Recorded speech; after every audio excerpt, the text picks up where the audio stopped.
उपस्थित असलेले सन्मान्य आमदार गोरके साहेब, नगरसेविका गोरके मॅडम, उपस्थित असलेले सर्व प्रमुख मान्यवर, उपस्थित असलेले सर्व हिंदू बंधू भगिनींनो आणि माझे सर्व तरुण मित्र, आज आपल्या हिंदू संमेलनाच्या निमित्ताने आज आपण इथे सर्वजण इथे उपस्थित आहोत. राष्ट्रीय स्वयंसेवक संघाच्या जन्मशताब्दी वर्षाच्या निमित्ताने देशभरामध्ये असे हिंदू संमेलन देशाच्या आणि राज्याच्या कानाकोपऱ्यामध्ये आयोजित केलेले आहेत. आणि अशाच एका हिंदू संमेलनाच्या निमित्ताने मी माझे विचार मांडण्यासाठी आपल्या समोर इथे उभा आहे. माझ्या अगोदर आमच्या दोन्ही भगिनींनी अतिशय प्रभावी पद्धतीने आपले विचार आपल्या समोर मांडलेले आहेत. आज आपण इथे उपस्थित आहोत. या सभेमध्ये उपस्थित असलेला प्रत्येक व्यक्ती कोण कुठल्या पक्षाचा कार्यकर्ता नाहीये, कुठला आमदार, मंत्री, नगरसेवक नाहीये, पण एक हिंदू म्हणून आपण इथे सगळेजण उपस्थित आहोत. आणि आज आपण इथे सगळेजण एकत्र आल्यानंतर तुम्ही एकत्रित पूर्ण वातावरण बघा, सगळं कसं भगवानमय झालेलं आहे.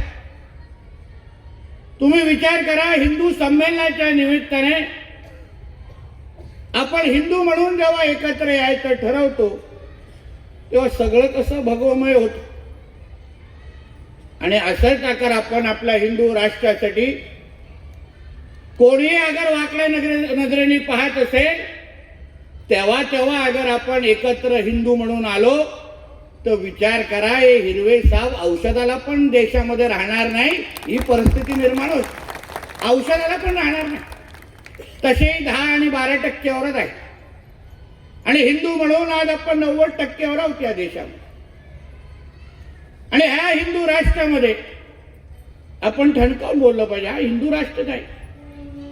काही आपल्यातले शाणे आहेत जे विचारतात, अरे हिंदू राष्ट्र कसं?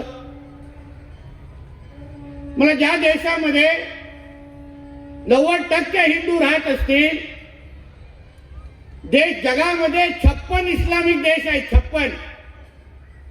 आमचा एक देश आला, आम्ही आमच्या देशाला अगर हिंदू राष्ट्र म्हणत असू आणि स्वीकारत असू तर कोणालाही हिरव्या मिरच्या लागण्याची काही गरज नाही, काही गरज नाही. आणि आपणही ठणकावून सांगितलं पाहिजे, इकडे तिकडे काही न बघता. कोणी किती आपल्याला अरेरावी केली तरी त्याला गप्प बसवण्याची ताकद आपण हिंदू म्हणून आपल्यामध्ये असलीच पाहिजे, हे आवर्जून तुम्हाला या निमित्ताने सांग. हीच आपण हिंदू म्हणून आपली ताकद आहे. लक्षात, आपल्या देशामध्ये आपल्याबद्दल अगर विचार होणार नाही तर मग काय पाकिस्तान आणि कराचीमध्ये होणार का? मी नेहमी सांगतो, आमच्या देशामध्ये हे सर्व धर्म समभावाचं टेप रेकॉर्डर वाजवायचं नाही, हे भाईचाऱ्याचं टेप रेकॉर्डर वाजवायचे नाही. या हिंदू राष्ट्रामध्ये इथे पहिलं हिंदूंचं हित बघितलं जाणार आणि मग सगळ्या दुसऱ्यांना मोजलं जाणार, हे स्पष्ट आहे. आणि आम्ही तेच धारणा घेऊन आज देशामध्ये वावरतो. आणि हीच भूमिका आपल्या सगळ्यांमध्ये असली पाहिजे. आता बघा, काल ईदचा सण झाला, कुठेही दगडी मारली, कुठेही त्या लोकांना काय अडचण आणली. काही भागामध्ये तर रस्त्यावर गॅस सिलेंडर वरती केलेले आहे लोकांनी, कोणी त्याला काय अडचण आणली. पण आमच्या सणसुदी आल्या, गणपती आले, होळी आली, हनुमान जयंती आली, रामनवमी आली. बघा हे सगळे हिरवे साप कसे बाहेर येतील. मग लगेच आमच्यातले काही शाणे होळी आली तर बोलतात ड्राय होळी हे साजरी करा.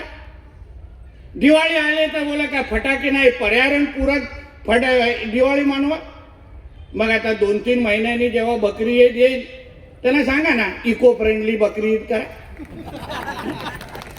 व्हर्च्युअल बकरी तयार करा आणि कापत बसा अब्बाला खुश करण्यासाठी.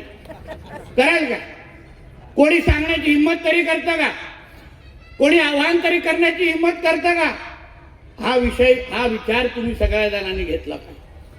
आपण हिंदू म्हणून आपल्या कुठल्याही सणासुदीच्या वेळी असो, आपल्या कुठल्याही मंदिराकडे असो, राजरोज पद्धतीने कोणालाही आपल्याला सल्ले द्यायला देतो. पण या हिरव्या सापांना कोणीही बोलण्याची कोण हिंमत पण करत नाही. याबद्दल कधीतरी आपण हिंदू म्हणून विचार करायला पाहिजे. आपला कुठलाही सण आला, गणेश चतुर्थी आली तर लगेच हे लोक दगड मारणार, रामनवमी आली तर लगेच मिरवणुकीमध्ये अडचण आणणार, आमच्या पोलीस बांधवांना सांगणार की नाही इधर मस्जिद के सामने से नहीं लेके जाने का, पोलिसांना सांगणार नाही हमारा नमाज का वक्त है यहां से नहीं लेके जाने का. मग काल जेव्हा यांची ईदच्या नावाने एक महिना गपचूप होते रमजानच्या नावाने, काल कसे सगळे बेळाच्या बाहेर निघाले बघा. कुठल्याही हिंदूंनी अडचण आणली? सर्व धर्म समूह आहे ना आपल्या देशामध्ये. ह्यांचे जसे सण असतात तसे आमचेही सण असतात ना. मग ह्यांना यांच्या सणाच्या वेळेस यांची मोहरम असेल, ईद असेल, काही असो, हे पाहिजे तेव्हा डीजे वाजवणार, पाहिजे तशा मिरवणुकाने काढणार. विचारा कधी रस्त्यावर कसे बाईक चालवतात तो आडवे तिरवे लोक. मग हे ना कोण थांबवायची हिंमत करत नाही. फक्त सगळे दगडी आपल्याच काळात काय निघतात, आपल्याच सणासुदीच्या वेळी काय निघतात एक हिंदू म्हणून तुम्ही सगळ्यांनी विचार कराल. याचसाठी तर हे हिंदू संमेलन आहे. नाही तर काय फावल्या वेळामध्ये आजची रविवार संध्याकाळ जात नव्हती आणि म्हणून चला सगळ्यांनी एकत्र करा, भगवे टोप्या घाला आणि चला एकत्र बसून जरा 2-3 तास चांगली भाषणं ऐका आणि घरी जावा आणि झोपा. तेवढंच करतो आपण. हा उद्दिष्ट नाही आहे बांधवांनो. एक हिंदू म्हणून आपण आपल्या देशामध्ये कसं वावरलं पाहिजे या गोष्टी आपण शिकल्या पाहिजे आणि त्याच पद्धतीत तो धाक निर्माण करायला पाहिजे. भीती निर्माण झालीच पाहिजे. अशा पद्धती जेव्हा पोलीस बांधवांकडे जेव्हा मागण्या येतात ते नाही उनका रामनवमी की मिरवणूक इधर आना नहीं चाहिए, ही हिम्मत पण त्यांच्याकडून निघता कामा नाही. एवढी ताकद आपल्या हिंदू समाजाने आपल्या देशामध्ये निर्माण करायला पाहिजे. एवढी ताकद निर्माण करायला पाहिजे. आणि आता तर तुम्ही चिंता कशाला करता? आम्ही बसलोय ना मंत्रालयामध्ये, काही त्रास होणार नाही. कोणाचं काय कुठे काय करायचं ते करा, झाल्यानंतर फोन करा, अगोदर विचारायला फोन करू नका. फोन करा, निताईजी असा असा कार्यक्रम झालाय, कार्यक्रम पत्रिका पाठवू का? पुढचं मी बघतो. अहो देश आपल्या राज्याचे मुख्यमंत्री हे कडवट हिंदुत्ववादी आहेत. आम्ही सगळेजण मंत्रालयामध्ये बसलोय. आम्ही छातीतोड पद्धतीने सांगतो आज या राज्यामध्ये जे हिंदुत्ववादी विचाराचे सरकार आहे ना ते या हिंदू समाजाने आणलंय, या गोल टोपी दाढीवाल्यांनी नाही आणलंय. मी आज जो आमदार म्हणून तुमच्या समोर उभा आहे ना, मी कुठल्या मोहल्ल्यांमध्ये पण गेलो नाही मत मागायचं, पॅम्पलेट पण वाटले नाही. विचारा आमच्या कोकणातले लोक आहेत इथे, विचारायचं. प्रत्येक वेळी माझं मतदान वाढत गेलेलं आहे आणि मी छातीतोड पद्धतीने सांगतो आज जे आमदार आहे ना फक्त हिंदू मतांवर झालेलो आहे हे मी छातीतोड पद्धतीने सांगतो. मग काय हरकत आहे स्वीकारायला? सांगा तू. आपण ही छातीतोड पद्धतीने स्वीकारलं पाहिजे आणि वावरलं पाहिजे. या परिसरामध्ये असंख्य मंदिर आहेत. येणाऱ्या माझ्या सहकारी कार्यकर्ता सांगत होता काही लोक आहेत लँड जिहादच्या नावाने इथे वळवळ करणारे, आमच्या मंदिराकडे वाटल्या नजरेने बघणारे. हे आता महाविकास आघाडीवाले घरी बसले आहेत. आता हिंदुत्ववादी भगवादारी आहेत मंत्रालयाला. फक्त एक तक्रार करा, परत शुक्रवारी सिलेंडर वरती येणार नाही एवढी काळजी मी निश्चित पद्धतीने घेईन, एवढा विश्वास देतो. काही चिंता करू नका. आम्ही बसलोय ना इथे. फक्त हिंदू म्हणून तुमच्याकडून कुठली चूक होता का नाही हेही बघा. काही तक्रारी अशाही आल्या का हिंदूंची संस्था आहे त्याच्यामध्ये एका हिरव्या सापाला घुसवलाय. वा, कधी जामा मस्जिद मध्ये कुठल्या हिंदूला घेतात का? कधी प्रकरण ऐकलं? कुठल्याही त्या वक्फ बोर्ड मध्ये आता आपल्याला वेगळा कायदा करायला लागला. त्याच्यामध्ये बदल करायला लागलं की बाबा तुम्ही असा जो मुसलमान नाही आहे त्यालाही त्या कमिटीमध्ये घ्या, काल सांगायला लागला आम्हाला. पण आमचे नाही एक आपला गंगा जमुना तेजी वा, त्यांच्या जेव्हा धर्माचा जेव्हा विषय येतो ना तेव्हा ते लोक नाही बघत गंगा जमुना तेजी, तेव्हा नाही बघत सर्व धर्म समभाव, तेव्हा त्यांना जे काही कुराणमध्ये लिहिलंय ते तेवढंच कळतं. आपण सगळे जे इथे उपस्थित आहोत ना त्यांच्यासाठी काफिर आहोत. आपल्याकडून साधं ते विकत पण घेऊ शकत नाही. जी आमची आता ताई बोलत होती ना, विकत घेणं, ते काय स्कॅन कोड बीड पाठवणं, या गोष्टी पहिले तर बंद झाल्या पाहिजे. आमच्या माता भगिनी बाजारपेठामध्ये गेल्यानंतर, मार्केटमध्ये गेल्यानंतर पहिलं आधार कार्ड त्याचा तपासा, तरच त्याच्याकडून विकत घ्या, हे आवर्जून या निमित्ताने सांगतो. तो हिंदू असेल तर सांग दे रे बाबा, कोण अब्दुल बसला असेल तर लगेच दुसऱ्या दुकानाकडे निघून जा, काय गरज नाही त्या लोकांकडून पैसे. कारण तो सगळा पैसा ते काय कुठे दुसरीकडे देत नाही, सगळं जिहादसाठी वापरतो. हा जो लव जिहादच्या नावाने हे जे काही नाटकं हे लोक सुरू केलेले आहेत, कुठून येतो यांच्याकडे पैसा? सगळ्या गोष्टी ठरलेल्या असतात. तो आता केरला स्टोरी भाग 2 बघा आवर्जून, सगळं ठरलेलं असतं. श्रीमंत घरातले आमच्या भगिनीला फसवायचंय तर काय करायला पाहिजे, मध्यम वर्ग असेल तर तिला तिच्याशी बोलणी करायची असेल तर किती खर्च करायला लागेल, त्याचा दुसरा कुठला भाग असेल तर त्याला किती खर्च लागणार, हे त्यांच्याकडे सगळं ठरलेलं असतं. आम्ही तर ऐकलं मेनू कार्ड पण असतो त्यांच्याकडे, जातीनिहाय मेनू कार्ड लिहिलेलं असतं. ह्याचे एवढे मिळणार, ह्याचे एवढे मिळणार, जातीनिहाय मेनू कार्ड तयार असतं त्यांच्याकडे. मग आपण पण विचार करून समाजामध्ये वावरलं पाहिजे. हे आता हे जे लव जिहादचे हे जे काय नावाने होणारे जी नाटकं आहेत ना, त्याला आपणच प्रोत्साहन कसं देता कामा नये, ह्याबद्दल आपण ह्या निमित्ताने विचार करायला. आणि आता तर आपल्या तर राज्यामध्ये शक्य नाही. आम्ही निवडणुकीच्या वेळी जो शब्द तुम्हाला सगळ्यांना दिलेला की महाराष्ट्रामध्ये हिंदुत्वादी विचाराचं सरकार तुम्ही निवडून द्या, आम्ही सक्षम आणि मजबूत असा धर्मांतर विरोधी कायदा तुम्हाला आणून दाखवू. तसं याच अधिवेशनामध्ये आम्ही सक्षम असा कायदा आणलेला आहे. यापुढे कुठलाही हिरवा साप, कुठलाही जिहादी माझ्या कुठल्याही हिंदू बहिणीकडे अगर वाकड्या नजरेने बघितलं ना, 7 वर्ष तरी परत मस्जिदीकडे जाऊ शकणार नाही असा कायदा तो कडक आहे. 7 वर्ष तरी करूनच बघा, मजा येईल आम्हाला. पण सोडायला येतो आम्ही जेलमध्ये 7 वर्ष, नॉन बेलेबल आहे म्हणून ही सगळी मस्ती आता काय आमच्या राज्यामध्ये चालत नाही. हे लक्षात. या हिंदू संमेलनाच्या निमित्ताने हिंदू म्हणून जेव्हा आपण एकत्र सगळेजण येतो तेव्हा आपण पण निर्धार करून इथून गेलं पाहिजे. कार्यक्रम म्हणून ह्या इकडे पाहू नका. नुसतं आम्ही बोलतोय, तुम्ही ऐकताय आणि परत घरी जाऊन उद्या सकाळी उठून परत सहन करताय, तर मग इकडच्या ह्या कार्यक्रमाचा काही उपयोग होणार नाही. छत्रपती संभाजी महाराज, छत्रपती शिवाजी महाराजांनी आपल्याला कोणाचं सहन न करण्याचं सर्वात मोठी शिकवण आपल्याला इतिहासामध्ये दिलेला आहे. स्वराज्य म्हणजे काय? स्वराज्य म्हणजे कुठल्याही आव्हानाच्या समोर उभं राहून, त्या आव्हानाच्या समोर उभं राहून आपण त्या गोष्टी सहन न करणं, हेच तर महाराजांचे संस्कार आपल्यावर आहे.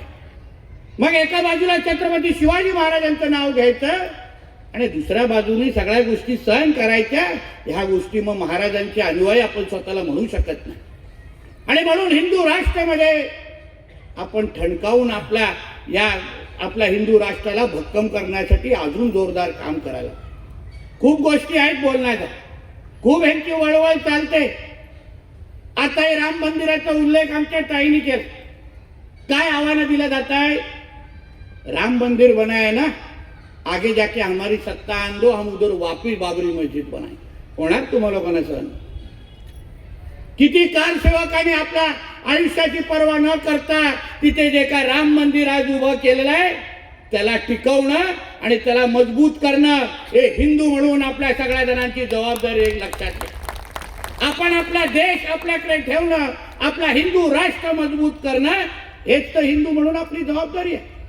बाकी विकास आणि ह्या सगळ्या गोष्टी होतच राहणार आणि ते आम्ही करणार आहोत, त्याच्यामध्ये काही दोन विचार नाही. पण आज जे काही वळवळ हे लोकांची सगळीकडे सुरू आहे, प्रत्येक गोष्टीमध्ये आपल्या धर्माला नजरेसमोर ठेवून तुमच्या समोर हे लोक वागतात. अहो कधीतरी त्या कुराणमध्ये काय लिहिलेलं आहे, त्यांच्यासाठी कुराण आणि इस्लामच्या पेक्षा मोठं काहीच नाही हे लक्षात घ्या. आणि मग तुम्ही त्यांच्याशी व्यवहार करत असताना, बोलत असताना तुम्ही त्याच्याबद्दल काय, तुम्ही त्यांच्या बरोबर कसं वागता ह्याही गोष्ट महत्वाची आहे. त्यांच्या कुराणमध्ये स्पष्ट लिहिलं आहे, या तर हिंदू, हा तर हिंदू त्यांच्यासाठी काफिर आहे, या तर त्याचं धर्मांतर करा, या तर त्याला मारून टाका. हे स्पष्ट त्यांच्या कुराणमध्ये लिहिलेलं आहे. कोणालाही बोलला मुल्ला मौलवीला इथे बाजू माझ्या समोर उभा करायला विचार आहे लिहिलेलं नाही का. आणि म्हणून हिंदू म्हणून तुम्ही सगळ्या जणांनी ठाम निर्धार करून आपण इकडून गेलो पाहिजे. हिंदू संमेलन घेणं, त्या भगवा ध्वजच्या समोर उभं राहणं, एवढ्यापर्यंत हिंदू म्हणून स्वतःला म्हणू नका. नितेश राणे की जय जे म्हणत होते ना, मी त्यांना सांगितलं नितेश राणे की जय म्हणू नका, गर्व करो हम हिंदू है हे म्हणून या संमेलनाच्या बाहेर. राष्ट्र स्वयंसंघ सारखे देशभक्त अशी संघटना, राष्ट्र निर्माण आणि व्यक्ती निर्माण करणारी संघटना, काय मुख्य हेतू आहे, समाज उभा राहायला पाहिजे. एक नितेश राणे, एक अमित गोडके, एक गोपीचंद पडळकर, एक महेश लांडगे काहीच करणार नाही तुम्हाला. जेव्हा हिंदू म्हणून आपण समाज म्हणून जेव्हा उभं राहू, कोणीही आपल्या देशाकडे, हिंदू राष्ट्राकडे, आपल्या भगवा ध्वजाकडे कोणी अगर वाकड्या नजरेने पाहत असेल, त्याला हिंदू म्हणून जेव्हा आपण उत्तर देऊ, मी तुम्हाला सांगतो हे कोणीही तुम्हाला तिकडे वाकड्या नजरेने बघू शकणार नाही. कोणीही तुम्हाला इथे लव जिहाद, लँड जिहाद सारखे प्रकरण करू शकणार नाही. तुमच्या भागामध्ये अगर कोण तुमच्या मंदिराकडे वाकड्या नजरेने पाहत असेल, तर हिंदू म्हणून तुमचा धाक आणि भीती निर्माण होणं हे अत्यंत गरजेचं आहे. आवर्जून या निमित्ताने सांग.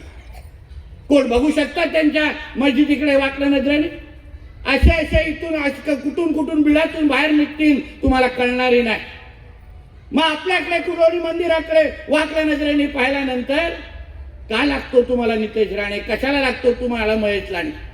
का उभं करू शकत नाही? समाज म्हणून आपण वरती पुढे उभं राहू का नाही शकत? समाज म्हणून त्यांना उत्तर का देऊ शकत नाही? अशी मस्ती कुठल्या हिंदूने अगर पाकिस्तानमध्ये केली, त्याला जिवंत तरी ठेवू शकतात काय? कुठलाही इस्लाम राष्ट्रामध्ये केलं तर त्याला जिवंत तरी ते लोक ठेवतील का? मग आपल्या हिंदू राष्ट्रामध्ये अशी हिंमत होतेच कशी? आपल्या माता भगिनीकडे हे वाकड्या नजरेने बघतातच कसे? अहो कायदा तर बनलाय, पण एवढं धाक आपल्या सगळ्यांची निर्माण झाली पाहिजे की कुठल्याही आपल्या हिंदू बहिणीकडे वाकड्या नजरेने पाहिलं तर तो घरी जाताना त्याचे पाय कापले पाहिजे. एवढी ताकद हिंदूंची तयार झाली पाहिजे, एवढी ताकद हिंदूंची तयार झाली. आणि म्हणून एवढंच सांगण्यासाठी, आवाहन करण्यासाठी मी आवर्जून तुमच्या इथे आलेलो आहे. नाहीतर हिंदू संमेलनामध्ये आम्ही काय कुठल्या व्याख्यान देणाऱ्यापैकी तुम्हाला माहिती मी नाही आहे. त्या चौकटीत आपण बसत पण नाही. मला व्याख्यान बोलायला लागतो, मी त्याच्याकडेच बघायला लागतो. ह्याच्याने माझा काय संबंध? बघा माझ्याच टायमाला लाईट बंद केलं की आपण ऑलरेडी तापलेलो आहोत. अजून तापलं तरी तर काय प्रॉब्लेम होईल तुम्ही विचार करा. पोलिसांचं काम वाढेल. म्हणून तुम्हाला आवर्जून सांगेल, हिंदू संमेलनाच्या निमित्ताने वातावरण जसं भगवमय केलंय ना, 365 दिवस 24 तास वातावरण भगवमयच राहायला पाहिजे हा निर्धार करून या हिंदू संमेलनातून तुम्ही लोक गेला पाहिजे. तरच या सगळ्याचा प्रयत्नाचा उपयोग आहे. नाहीतर एक कोणतरी भगवा ध्वज उभा करतो, आपण बोलतो अरे वा रे चांगला केलाय, आणि नंतर उद्या ते लोकच जेव्हा हे हिरवे साप जिहादी येऊन जेव्हा तिथे मस्ती करतील, तेव्हा आपण व्हॉट्सअपवर चर्चा केल्याशिवाय काहीच राहत नाही.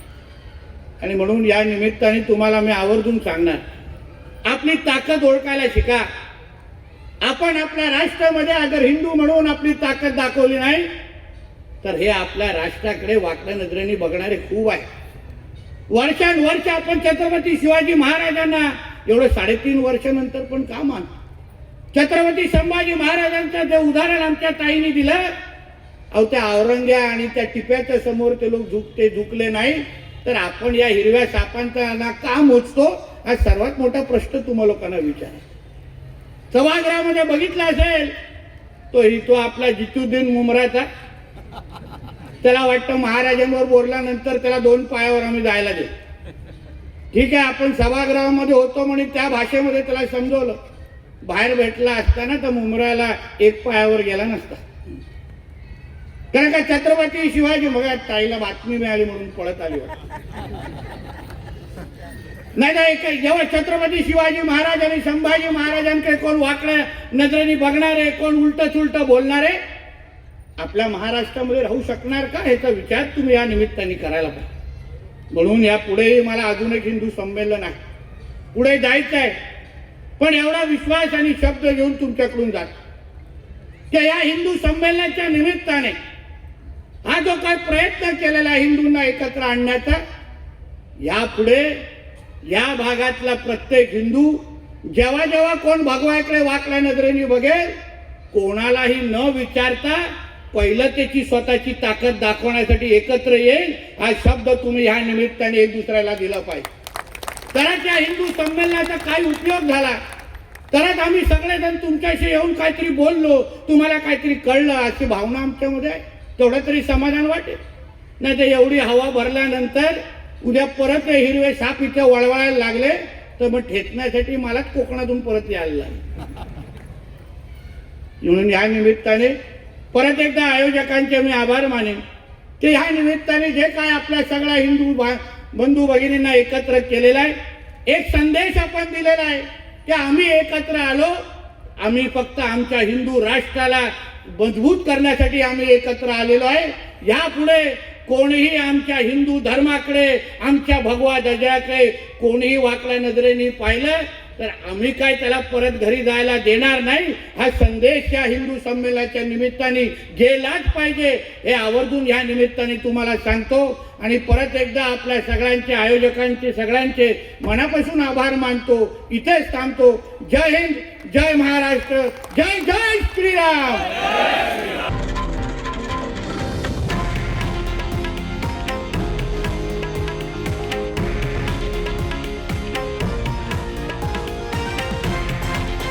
हे आहे देशातील नंबर 1 न्यूज नेटवर्क आणि आपण पाहत आहात TV9 मराठी, एकमेव.